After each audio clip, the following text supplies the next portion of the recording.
Hello students, যারা 2025-এ মাধ্যমিক পরীক্ষা দেবে তাদের জন্য এবিটিএ টেস্ট পেপার 2024-25 থেকে আমি আজকে একটা তোমাদের গ্রামার এবং রাইটিংয়ের একটা ভিডিও করে দিচ্ছি। তো তোমাদের অলরেডি সমস্ত গ্রামারের পেজগুলো আমি কষে দিয়েছি।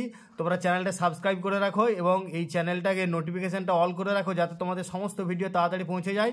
আর তোমরা এই চ্যানেলটা ওপেন করলেই দেখতে পাবে তোমাদের 2025 এবিটিএ টেস্ট পেপার থেকে বেশ কতগুলো ভিডিও করে দেওয়া আছে। সেখানে রাইটিং, গ্রামারের সমস্ত পেজ, 42টা পেজে গ্রামার করা আছে দুটো পার্টে, সেগুলো তোমরা দেখতে থাকো।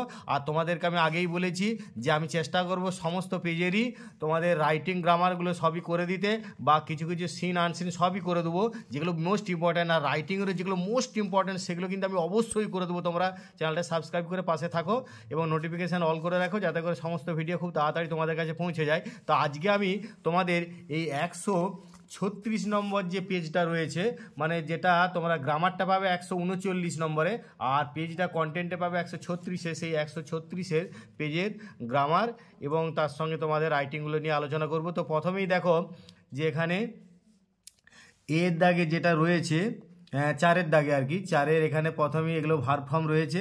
তো আমি বারবার বলছি এখানে সময়ের অভাবে আমি তোমাদের উত্তরগুলো শুধুমাত্র বলে দিচ্ছি। তো প্রথমেই দেখো, প্রথমে করবে উইল বি, 3 নম্বর অপশানটা করবে উইল বি। তোমরা একটু টেস্ট পেপারটা কাছে রাখবে এবং সেটা টেস্ট পেপারটা থেকে এক কাজ করবে, তোমরা একটু পজ করে নিয়ে একটু প্রশ্নগুলো দেখে নেবে। তারপরে প্রথমে একটা উইল বি, তারপরে নিউ, আর এটা তোমরা জানো তোমাদের একটা টেক্সট বই থেকে নেওয়া, তো অতএব তোমরা এটা সহজে করতেও পারবে। আর তারপরে চেঞ্জড করবে। আর তা 5-এর এর দাগে যেগুলো আর্টিকেল পজিশন, প্রথমে করবে অফ, তারপরে দি, তারপরে অবশ্যই অফ করতে হবে দুটোই। এবার 3 নম্বরে দেখো, অর্থাৎ বিয়ের দাগে, বিয়ের যেগুলো ওগুলো ডু অ্যাজ ডাইরেক্টেড, প্রথমে 1-এর দাগে কী বলেছে দেখো, যে ডোন্ট ওয়াশ টাইম, এটাকে ভয়েস চেঞ্জ করতে হবে। তো তোমরা এরকমভাবে করতে পারো, মানে আমি দুরকমভাবে করে দিচ্ছি তোমাদের সুবিধার্থে। এরকম করতে পারো যে you are advised not to waste time, যা আছে ইউ আর অ্যাডভাইসড দিয়ে করে দিতে পারো, অথবা অর দিয়ে করে আছে, অথবা time should not be wasted, এরকমও করা যেতে পারে, time should not be wasted. এবারে 2 নম্বরে বলা আছে দেখো যে mister Roy said to his friends, mister Roy said to his friends let's go to cinema. তাহলে মিস্টার রয় তার বন্ধুদেরকে বলছে, মানে উভয়ই কাজটার সঙ্গে যুক্ত থাকবে, অতএব এটা একটা প্রস্তাব দেওয়া করতে পারো। তাহলে সেইভাবে প্রস্তাব দেওয়া মানে সাজেস্ট অথবা প্রপোজ ভার্বে পরিণত করতে হবে রিপিটিং ভার্বটা। এখানে আমি যেমন করেছি, mister Roy propose to his friends, mister Roy propose to his friends that they should go to cinema, that they should go to cinema, that they should go to cinema. এবারে দেখো 3 নম্বরে কি আছে, যে বলা আছে he must go there, he must go দেয়ার, এটাকে কি করতে হবে না, মেক দি সেন্টেন্স নেগেটিভ। তো খুবই সোজা, he must not avoid going there, তাহলে হি মাস্ট গো দেয়ার, সে সেখানে অবশ্যই যাবে। তাহলে he must not avoid going there, সে সেখানে অবশ্যই যাওয়াটা এড়াবে না, তার মানে সে সেখানে অবশ্যই যাবে। তাহলে he must not avoid going there, এভাবে করতে হবে। এরপরে সি এর দাগে দেখো ফ্রেজাল ভার্বগুলো, তো এখানে যা লিস্ট থাকবে তোমরা সেই অনুযায়ী করবে। অবশ্যই তোমাদের ফাইনালে এরকম ফ্রেজাল ভার্বের লিস্ট থাকবে, 3টে করতে হবে। আর বারবার বলছি, ফ্রেজাল ভার্বের মূল ভার্বটা, অর্থাৎ যে ভার্বটা আন্ডারলাইন ভার্বটা রয়েছে সেইটা যে ফর্মে থাকবে, অর্থাৎ এস বাই এস যেটা থার্ড পারসন সিঙ্গুলার হলে হয় সেই ফর্মে থাকলে তাই করবে, পাস্ট পার্টিসিপেল ফর্মে থাকলে তাই করবে, বা প্রেজেন্ট ফর্মে বা পাস্ট ফর্মে যেটা থাকবে সেরকমভাবেই করতে হবে। তো এখানে যেমন রিজেম্বলস আছে, তাহলে এখানে আমাকে করতে হবে টেক্স আফটার। তারপরে 2 নম্বরে রয়েছে দেখো যে অবশ্যই করবে পোস্টপোন, তাহলে হ্যাজ পোস্টপোন, মানে এটা পাস্ট পার্টিসিপেলে রয়েছে, তাহলে পাস্ট পার্টিসিপেলে যদি হ্যাজ পোন, তাহলে পুট অফ, কারণ পুটের 3টে ফর্মই পুট, তাহলে পুট অফ করতে হবে। তারপরে দেখো mister Das rejected our proposal, rejected মানে পাস্ট টেন্সের হচ্ছে টার্ন ডাউন করলে, তাহলে প্রথমে একটা টেক্স আফটার, 2 নম্বরে হচ্ছে পুট অফ, আর 3 নম্বরে হচ্ছে টার্ন ডাউন। এরপরে আনসিনটা আমি অলরেডি তোমাদের বলেছি, তাহলে আনসিনের এরপরে দেখো আনসিনের প্রথমের যে মানেটা আছে, অর্থাৎ coming out suddenly and dramatically, তাহলে এইটা করবে তোমরা ইরাপ্টিং। আর 2 নম্বরে আছে দেখো gradual caving in or sinking of an area of land, তাহলে এটাকে করতে হবে টানেলিং, TUNNELING। আর তারপরে এখানে আছে দেখো কনজিস্টিং অফ টু, অবশ্যই টুইন করবে। আর এখানে তারপরে লাস্টে রয়েছে যে a period of time by which something is late, তাহলে এখানে করতে হবে ডিলেস। এরপরে আমরা তাহলে আর আবার দেখে নাও ইরাপ্টিং প্রথমেরটা, তারপরে 2 নম্বরে হচ্ছে টানেলিং, 3 নম্বরে হচ্ছে টুইন, আর 4 নম্বরে হচ্ছে ডিলেস। এরপরে আমরা চলে যাব তোমাদের এই মোস্ট ইম্পর্ট্যান্ট রাইটিং। এই রাইটিংটা খুবই ইম্পর্টেন্ট। এই কারণে ইম্পর্টেন্ট বলছি যে তোমরা জানো 2025-এর জন্যে অবশ্যই ফ্লো চার্ট এবং স্টোরি আর এডিটরকে বা অফিসিয়াল লেটার এগুলো মোস্ট ইম্পর্ট্যান্ট রয়েছে। তো তোমরা এই ফ্লো চার্ট, স্টোরি এবং প্রয়োজনে বায়োগ্রাফি কিছু, আর অবশ্যই ওই এডিটরকে লেটার, বিশেষ করে অফিসিয়াল লেটার আর কি, তার মধ্যে এডিটরকে লেটার খুব ইম্পর্টেন্ট। তো প্রথমে এটা ফ্লো চার্ট রয়েছে। ফ্লো চার্টটা কী বলেছে দেখো, যে use the flow chart to write paragraph on organising a blood donation camp. তাহলে তোমাদের ফ্লো চার্ট লিখতে গেলে প্রথমে একটা হেডিং দিতে হবে। তাহলে এখানে হেডিংটা যে কিসের উপরে প্যারাগ্রাফটা লিখতে হবে বলাই আছে, যে organising a blood donation camp. তাহলে organising a blood donation camp যদি এরকম হয় তাহলে হেডিংটা দাও। আর তোমরা এখানে দেখো প্রথমেই লিখবে যে organising a blood donation camp. এবারে হেডিংয়ের প্রসঙ্গে বলি যে তোমরা আর্টিকেল, প্রিপোজিশন, কনজাংশন ছাড়া সব শব্দের প্রথম অক্ষরগুলো ক্যাপিটাল লেটার করবে, কিন্তু আর্টিকেলটা প্রথমে দিয়ে শুরু হলে সেটা নিয়ম অনুযায়ী ক্যাপিটাল লেটার করতেই হবে। যাই হোক, এখানে দেখো এই আর্টিকেল বলে এটা আমি ছোটো করেছি, বাকি সব শব্দের প্রথম অক্ষর ক্যাপিটাল লেটার। আর টাইটেলের শেষে কোনোভাবেই কমা, ফুল স্টপ অর্থাৎ কোনো পাংচুয়েশন দেবে না। এবার একটা আন্ডারলাইন করলে দেখতে ভালো লাগবে।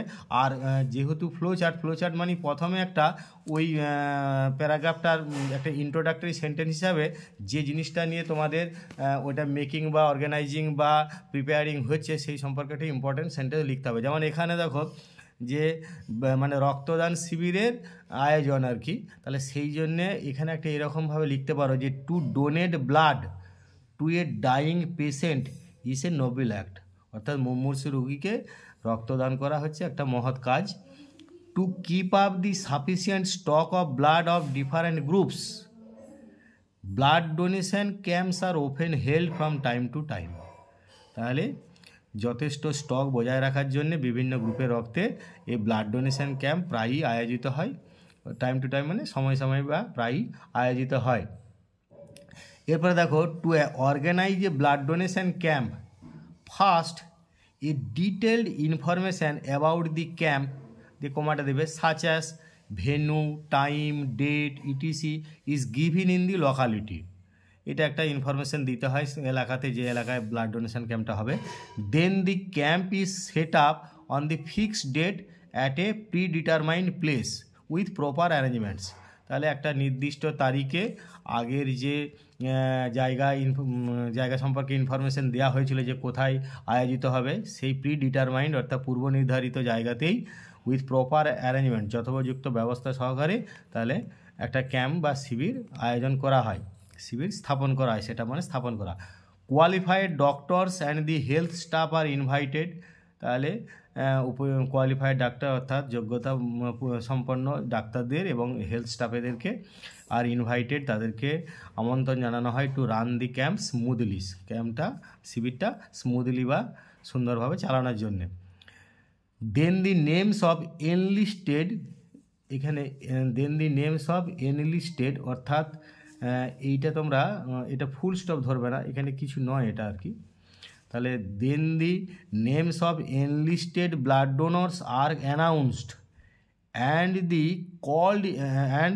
কল্ড দেম, এইখানে দেম না দিলেও হবে, আমি দেম দিইনি, যেমন দেনের পরে একটা কমা দেবে। Then the names of enlisted blood donors are announced and called in one by one, একের পর এক তাদেরকে ডাকা হয়। The donors whose blood groups have already been tested, the donors মানে দাতাদের যাদের ব্লাড গ্রুপটা ইতিপূর্বে টেস্ট করা হয়েছে, are made to lie on bed by turns, পর্যায়ক্রমে বা পরপর তাদেরকে শোয়ানো হয় যাতে করে ব্লাডটা সাক করা বা টেনে নেওয়া যায়, কালেক্ট করা যায়। After that the donors veins are compressed and cleaned with ether, যেমনভাবে পয়েন্ট দেওয়া আছে সেই অনুযায়ী তোমাদেরকে করতে হবে, কারণ তোমরা হয়তো অন্য পয়েন্ট লাগাতে পারো কিন্তু এখানের পয়েন্ট কোনোভাবেই তোমাদেরকে অ্যাভয়েড করা যাবে না বা পয়েন্ট বাদ দেওয়া যাবে না। এখানের পয়েন্টকে সবসময় মনে রাখবে যে কোনো রাইটিংয়ে যে পয়েন্ট দেওয়া থাকবে সেগুলো কোনোভাবেই লেফট আউট করা যাবে না, সেই পয়েন্টগুলোকে কভার করতে হবে, তার সঙ্গে তোমরা নিজেদের পয়েন্ট দিতে পারো। তারপরে দেখো দেয়ার আফটার THEREAFTER বানানটা খেয়াল করবে, THEREAFTER দেয়ার একটা কমা দেবে, লিঙ্কারগুলো পরে একটা করে কমা দেবে। The proper needle is inserted into the vein, then blood is collected, এখানে ইজ এটা ড্রপ পড়ে যাওয়ার জন্য উপরে লেখা হয়েছে, then blood is collected in sterilised bottles of polythene bag, this bags are labelled properly, now they are kept in refrigerator, finally they are used when needed. তোমাদের মনে হতে পারে যে হয়তো 100 শব্দের থেকে একটু বেশি হয়েছে, হতে পারে 2-4টে শব্দ অবশ্যই বেশি হতে পারে, কিন্তু এটা তোমাদের পক্ষে সুবিধা, কারণ এই রাইটিংটা তোমরা 2-4 বার পড়ে নেওয়ার পরে তোমরা এখানটা মানে অনেক রাইটিং তো মুখস্থ করা সম্ভব নয়, তাহলে 2-4টে বাদ তোমাদের যাবেই, সেই জন্য আমি একটু প্রত্যেকটা রাইটিং কিন্তু 2-4টে শব্দ বেশি করেই করা আছে যাতে করে সুবিধা হয়। তাহলে এরপরে আমরা চলে যাব 10 নম্বর রাইটিংটা, এখানে এটা 9 নম্বরে দেওয়া আছে। এখানে 10 নম্বরে কি বলেছে দেখো, যে write a letter to the editor of an English newspaper about the high price of essential medicines. আমি কিন্তু এখানে শুধুমাত্র মানে মেডিসিনস না করে এটা একবারে যেটা হয় এসেন্সিয়াল কমোডিটিস বা এসেন্সিয়াল গুডস, অর্থাৎ আমাদের যে নিত্য প্রয়োজনীয় দ্রব্য সামগ্রী তার জন্যে মানে তার যে দাম দিন দিন বেড়ে যাচ্ছে সেই নিয়ে একটা এডিটরকে, দৈনিক ইংরেজি সংবাদপত্রের এডিটরকে চিঠি। তো আমি বারবার বলছি এখানে কিন্তু শুধুমাত্র এইটা মেডিসিন থাকলেও আমি শুধুমাত্র মেডিসিনের কথাটা লিখিনি, এগুলো সমস্ত কিছু মানে যেটা তোমাদের পরীক্ষায় পড়ার 99% চান্স সেটা হচ্ছে শুধু মেডিসিন নয়, সমস্ত কিছু নিয়েই। তাই আমি এই যে এডিটরকে লেটারটা করেছি এটা কিন্তু নিত্য প্রয়োজনীয় দ্রব্য সামগ্রী এই নিয়েই তোমাদের হেডিংটা করা আছে, এসেনশিয়াল কমোডিটিস করে। দেখো প্রথমে এডিটরকে লিখতে গেলে টু দি এডিটর লিখলে, তারপরে কমা দিলে অতি অবশ্যই এরকম একটা কমা দেবে। এবার কমা দেওয়ার পরে দেখো দি টেটসম্যান, তারপরে আবার কলকাতা 7,01,000 এরকম তোমাদের একটা লিখবে হেডিং। তারপরে সাবজেক্ট কি, the spiralling prices of all essential commodities, the spiralling prices of all essential commodities. তোমাদের আবার বলছি যে ওইখানে এর মধ্যে মেডিসিনও আছে, মেডিসিন সহ অন্যান্য নিত্য প্রয়োজনীয় দ্রব্য সামগ্রীর যে জিনিসপত্র বা মূল্যবৃদ্ধি হচ্ছে সেইটা নিয়ে এডিটরকে লেটার।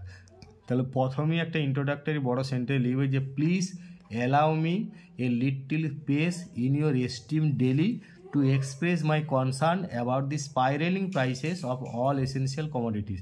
তোমাদের কিন্তু ওই প্রশ্নেতেই দেখবে মানে সাবজেক্টটা পেয়ে যাবে, আর সেই সাবজেক্টটা দিয়েই একটা ইন্ট্রোডাক্টরি সেন্টেন্স এইভাবে লিখতে হবে। প্রত্যেক এডিটরকে লেটার প্রত্যেক ক্ষেত্রে এরকমভাবে লিখতে পারবে।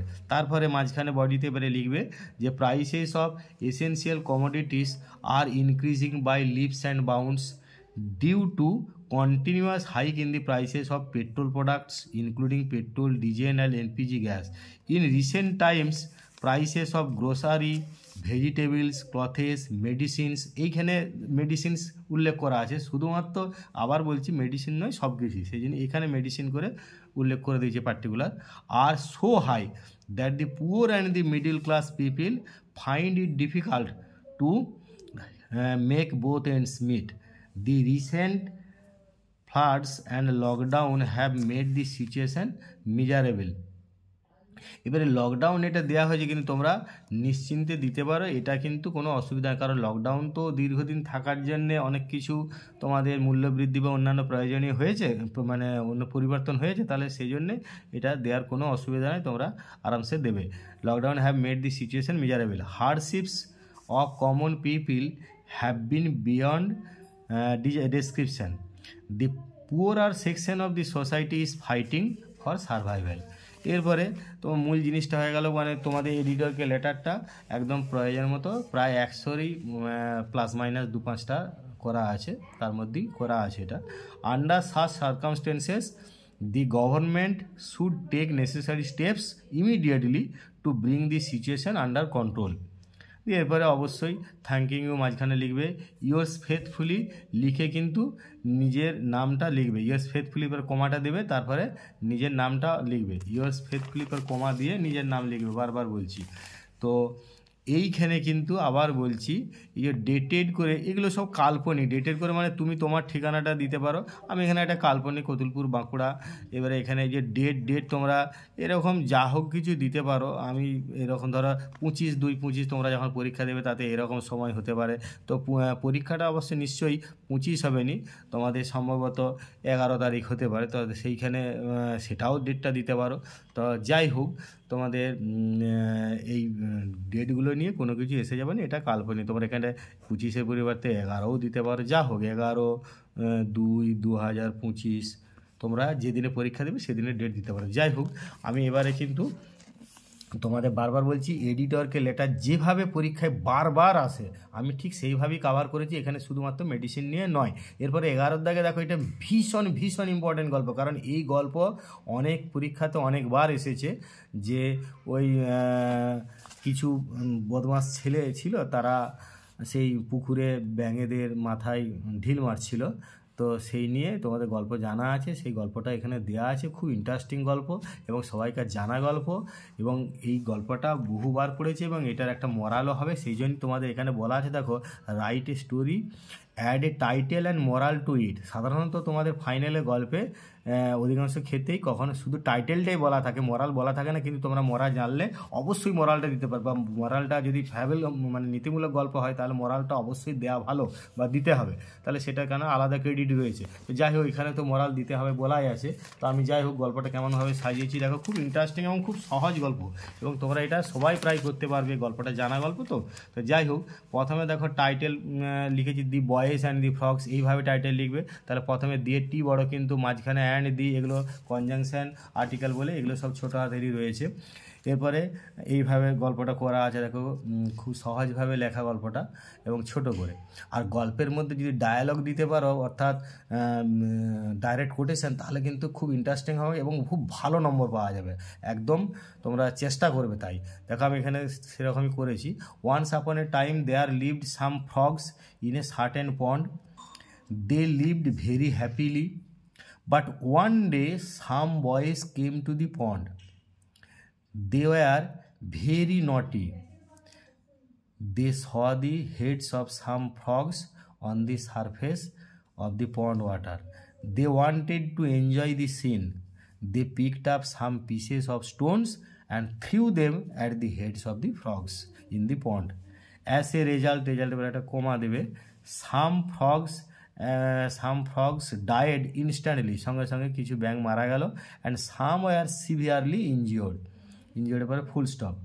And old frog gather courage and cried, সাহস সঞ্চয় করে চেঁচিয়ে উঠল, why are you throwing stones at আস।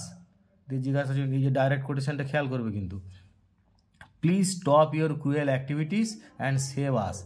তারপরে এখানে ফুল স্টপ দিয়ে দিলে আর এখানে কোটেশনটা শেষ করলে। দি ওয়ান্টন বয়েস মানে নটি বয়েস, মানে দুষ্টু ছেলেরা বা বদমাস ছেলেরা, রিপ্লাইড উত্তর দিল, বাট উই আর প্লেয়িং। আর যখন তোমরা কোটেশন মার্ক বা তোমরা ডায়লগ লিখেছো বা ডায়লগ তোমরা প্র্যাকটিস করছো, জানো সবসময় শর্ট ফর্ম ব্যবহার করার চেষ্টা করতে হবে, সবসময় শর্ট ফর্ম। তাহলে এই যে উই এর পরে অ্যাপোস্ট্রফি আর ই মানে উই আর প্লেয়িং, ইটস মানে it is a great enjoyment to আস।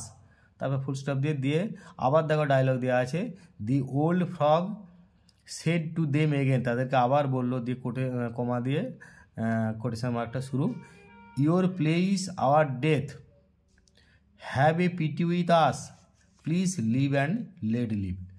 তারপরে দেখো, the boys realised their mistakes and left the place repentantly, মানে অনুতপ্তভাবে জায়গাটা ছেড়ে চলে গেল। মোরাল দেখো, এখানে বলা আছে, one man's play is another man's death, অর্থাৎ কারো খেলা কারো মৃত্যু হতে পারে। One man's meat is another man's poison, অর্থাৎ কারো পৌষ মাস কারো সর্বনাশ হতে পারে। আবার এইখানে একটা আমি লিখে দিয়েছি দেখো, লিভ অ্যান্ড লেট লিভ, এটাও তোমরা লিখতে পারো মোরালে, লিভ অ্যান্ড লেট লিভ। তাহলে কতগুলো তিনটে মোরাল তোমরা ইজিলি করতে পারো। One man's play is another man's death, one man's meat is MEAT meat is another man's poison POISON। আবার বলতে পারো লিভ অ্যান্ড লেট লিভ। যাই হোক, তোমাদেরকে আমি যতটা সম্ভব মানে একদম টু দি পয়েন্ট এবং ঠিক সিরিয়াসলি যেভাবে তোমরা ভালো নম্বর পেতে পারো সেইভাবেই তোমাদের রাইটিংগুলো করে দিচ্ছি। গ্রামার অলরেডি করেছি, সিন আনসিন করেছি, আরও সিন আনসিন করবো। রাইটিং তো এখন অনেক হবে। তো যাই হোক, পুরো এবিটি টেস্ট পেপার কিন্তু আমি গ্রামার সম্পূর্ণ কষে দিয়েছি আগেই। তোমরা দুটো পার্টে তোমরা এখানে আমাদের এই ডেসক্রিপশন বক্সে লিঙ্ক দেওয়া থাকবে, দেখে নেবে। আর বারবার বলছি, চ্যানেলটা সাবস্ক্রাইব করে রাখো যাতে করে সমস্ত ভিডিওগুলো তোমাদের কাছে কাছে খুব তাড়াতাড়ি পৌঁছে যায়, নোটিফিকেশানটা অল করে রাখবে। তো তোমরা, আমি চেষ্টা করছি তোমাদেরকে যতটা সম্ভব খুব ইজিভাবে, মানে ইজি ওয়েতে ভালো করে তোমাদের রাইটিংগুলো লিখে দিয়ে তোমাদেরকে পরীক্ষার উপযুক্ত করে তুলতে। তো যাই হোক, তোমরা চ্যানেলটা সাবস্ক্রাইব করে পাশে থাকবে এটুকু আশা করছি, এবং তোমরা যে এতক্ষণ ধৈর্য ধরে ভিডিওটা দেখে আমাকে সাহায্য করলে তার জন্য তোমাদেরকে অসংখ্য ধন্যবাদ।